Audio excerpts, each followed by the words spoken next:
Hello everyone. देखिए, आज हम लोग जानेंगे रासायनिक बंधन क्या होता है। और रासायनिक बंधन को जाने बिना केमिस्ट्री को समझना, रसायन विज्ञान को समझना कठिन है, ठीक है ना। तो इसको समझना बहुत ही ज़रूरी है।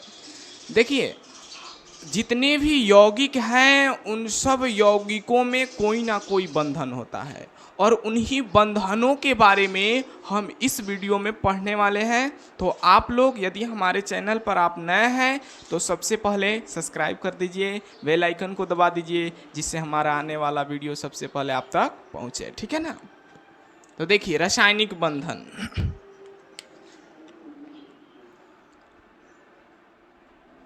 किसी अणु को परमाणु से बांधकर रखने वाला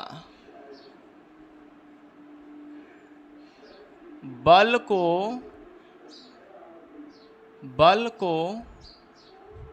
रासायनिक बंधन कहते हैं। रासायनिक बंधन।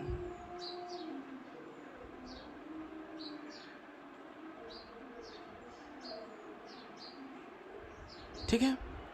देखिए, हमारे समाज में, हमारे घरों में, हमारे रिलेशन में सभी व्यक्ति किसी ना किसी बंधन से जुड़ा होता है, तब जा कर के हमारे समाज, हमारा परिवेश चलता है। वैसे ही बंधन रसायन विज्ञान में भी होता है। तो रसायन विज्ञान में जो बंधन होता है इसको हम लोग केमिकल बंधन या केमिकल बॉन्ड या रासायनिक बंधन कहते हैं, ठीक है ना।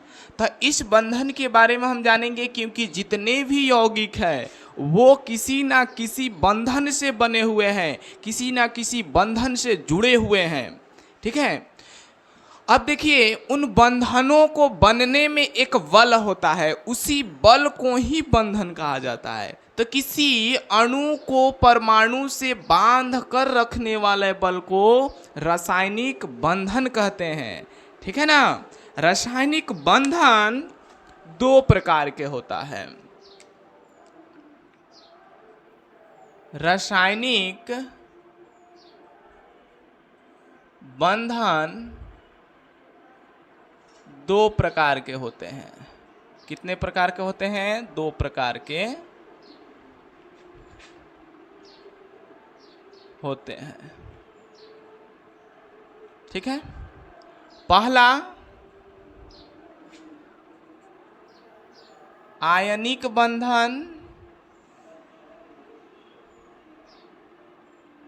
और दूसरा सहसंयोजक बंधन।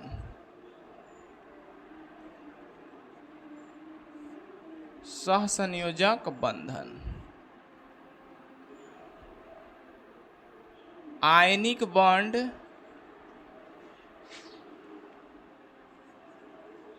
कोवैलेंट बॉन्ड, ठीक है।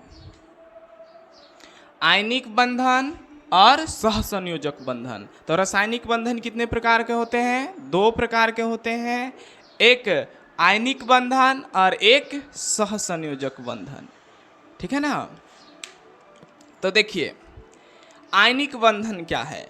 आयनिक बंधन को समझते हैं, वैसा बंधन या वह रासायनिक बंधन जो इलेक्ट्रॉन के त्याग या ग्रहण के फलस्वरूप बनता है।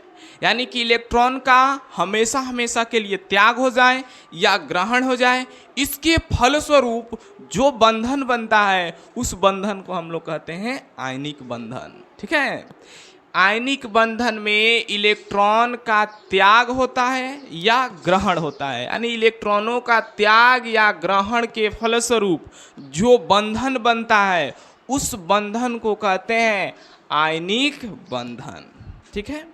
जैसे देखिए, हम यहाँ एक लिख रहे हैं यौगिक NaCl, ठीक है, NaCl।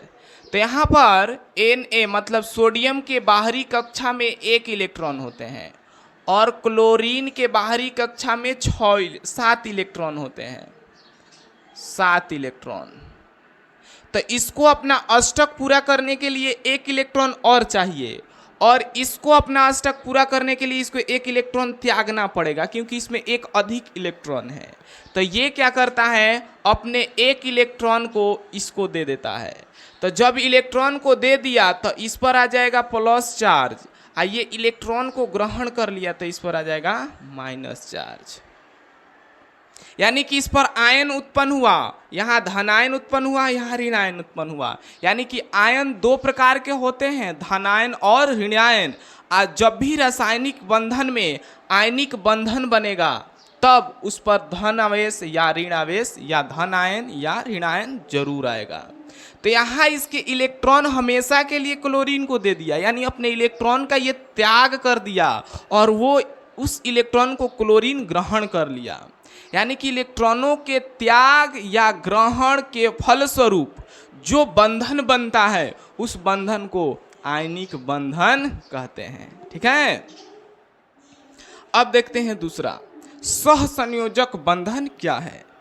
तो वैसा रासायनिक बंधन जिसमें इलेक्ट्रॉनों के हस्तांतरण के फलस्वरूप, हस्तांतरण या साझा करने के फलस्वरूप जो बंधन बनता है उसे हम सहसंयोजक बंधन कहते हैं। इंग्लिश में इसे कोवैलेंट बॉन्ड बोलते हैं। ठीक है ना। जैसे हम यहाँ एक सामान्य उदाहरण लेते हैं मेथेन का। आपने नाम सुना होगा मेथेन। ठीक है, तो कार्बन के बाहरी कक्षा में 4 इलेक्ट्रॉन होते हैं, तो हम 4 इलेक्ट्रॉनों को बिंदु के द्वारा यहाँ लिख दिए। और हाइड्रोजन के बाहरी कक्षा में एक ही इलेक्ट्रॉन होते हैं। देखिए, किसी भी रासायनिक अभिक्रिया में या बंधन में उसके बाहरी कक्षा के इलेक्ट्रॉन ही भाग लेते हैं। तो इसके बाहरी कक्षा में एक इलेक्ट्रॉन होता है, तो एक हाइड्रोजन यहाँ, तो 4 हाइड्रोजन है, तो हम 4 हाइड्रोजन को यहाँ लिख दे रहे हैं। ठीक, अब क्या करेगा, ये हाइड्रोजन और ये कार्बन अपने एक इलेक्ट्रॉन को एक हाइड्रोजन से साझा करेगा, एक इलेक्ट्रॉन को इस हाइड्रोजन से, वैसे ही चारों हाइड्रोजन से एक एक इलेक्ट्रॉन का साझा कर लेगा। कार्बन को चाहिए 4 इलेक्ट्रॉन, हाइड्रोजन को चाहिए 2 इलेक्ट्रॉन अस्थायी होने के लिए। तो कार्बन ने क्या किया, एक इलेक्ट्रॉन इधर से साझा किया, तब ये इलेक्ट्रॉन जो साझा किया तो यह इसको दिया नहीं है, यह इलेक्ट्रॉन इसमें भी गिना जाएगा और इसका इलेक्ट्रॉन इसमें भी गिना जाएगा। इस तरह देखें तो हाइड्रोजन के 2 हो गया, इस हाइड्रोजन के भी 2, इस हाइड्रोजन के भी 2, इस हाइड्रोजन के 2, और इसका भी 8 पूरा हो गया। 1 2 3 4 5 6 7 8। यानी कि यह अपने से दोनों मिल करके इलेक्ट्रॉन का साझा कर लिया, और उस साझा करने के फलस्वरूप जो बंधन बनता है उस बंधन को हम लोग कहते हैं सहसंयोजक बंधन। समझ में आया?